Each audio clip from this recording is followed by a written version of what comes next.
Charmian Clift was a writer, an Australian writer that essentially she came through the Second World War. She was a gunner, and then she moved into writing, and it was always her passion from when she was very, very young. And after the Second World War, met George Dunstan, and they had this immediate connection, and he essentially left his wife to marry her instead, and they moved to Sydney and sort of set up this lifestyle for themselves of collaborating on novels, and moved to London to pursue the same thing. But they just had this restlessness about them, and they moved together to the island of Kalymnos and then to Hydra in the Greek islands, and essentially began living off their writing and pioneering this bohemian lifestyle. And she was not only an extraordinary writer, but the mother of 3 children and an ally and midwife to George's writing in his books. And so she essentially assisted and nursed, because he was very unwell, and edited his process through all of the sort of the writing that he did on those islands, and eventually with my brother Jack as well. It was quite surprising starting to read the writing of Charmian Clift, because it's powerful prose. It's absolutely stunning, and you realise quite quickly that she doesn't really have an equal in today's age. You don't read writing like this anymore. It's so candid. Most of it is memoir, travel memoir. At least the two of her most famous books, which are Mermaid Singing and Peel Me a Lotus. But I mean, it's evident by the fact that they're already out of print. That you can't buy hard copies of these books anymore. You can only buy them as ebooks.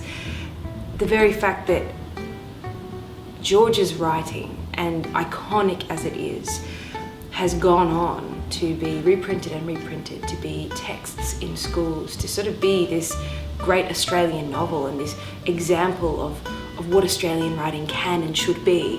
Whereas Clift's writing is almost seen as this floaty, epilogue or something, as though what she produced, because it didn't try and encompass the entire Australian identity, it doesn't have as much weight.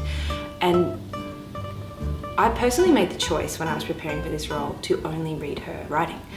Not because reading My Brother Jack wouldn't benefit me or my process, but just trying to get inside her head, her voice, her psyche, and understand like a real depth of her voice, I suppose, and actually go, okay, who was this woman and what space did she take up, and how can I allow her to take up as much space as possible in my process and in my view of this play, because so often she gets marginalized, and so often she is an example of a woman, particularly in creative partnerships, that I think to a degree gets turned into the antagonist or the slut, or gets completely silenced. And what I love about Sue's interpretation and her exploration of their relationship is that she isn't silenced at all. I can say for myself, and I think for the rest of the cast, that this is a play that has asked a lot of us. It's asked us to give pretty much to the very ends of our artistry, to try and portray the subtleties of these people, but also the extremes of them as well. And I think from the outside, the story can seem light and benign, and it's anything but that. And it has epic Greek proportions, and there's a metaphor in it of this pummeling by the ocean, and Charmian uses it. It's a piece of her writing that is used as a refrain in the play, and it talks about her own body being sort of crushed by the sea up against rocks.